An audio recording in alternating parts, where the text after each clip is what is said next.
తెలంగాణలో మరో 5 రోజుల పాటు వర్షాలు కురిసే అవకాశం ఉందని తెలిపింది వాతావరణ శాఖ.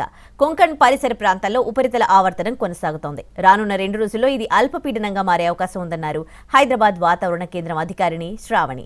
వచ్చే 5 రోజులు హైదరాబాద్ సహా దక్షిణ తెలంగాణలో అక్కడక్కడ వర్షాలు పడే అవకాశం ఉంది. గంటకు 30 నుంచి 40 కిలోమీటర్ల వేగంతో ఈదురుగాలులు వీస్తాయని, ఉరుములు మెరుపులతో కూడిన వర్షాలు పడతాయని తెలిపారు వాతావరణ అధికారి.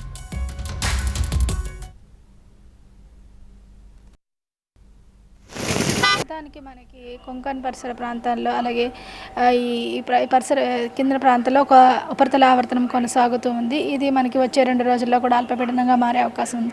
దీని యొక్క ప్రభావం వల్ల మనకి వచ్చే 5 రోజులు కూడా దక్షిణ తెలంగాణ జిల్లాల్లోని అక్కడక్కడ వర్షపాతం నమోదయ్యే అవకాశం ఉంది. ముఖ్యంగా అది ఉరుములు మెరుపులతో కూడిన వర్షపాతం నమోదయ్యే అవకాశం ఉంది. అలాగే ఈదురుగాలులతో కూడిన వర్షపాతం గంటకి 30 నుంచి 40 కిలోమీటర్ల వేగంతో వీచే అవకాశం ఉంది. మనకి దక్షిణ తెలంగాణ జిల్లాలైన ముఖ్యంగా మనకి హైదరాబాద్ మరియు పరిసర ప్రాంతాలు, వికారాబాద్, మహబూబ్ నగర్, నారాయణపేట, నాగర్ కర్నూలు, వనపర్తి, జోగులాంబ, గద్వాల్, నల్గొండ, సూర్యాపేట ఈ పరిసర ప్రాంతాల్లో మనకి ఈ 3 రోజులు కూడా అక్కడక్కడ జల్లులు కురుస్తూనే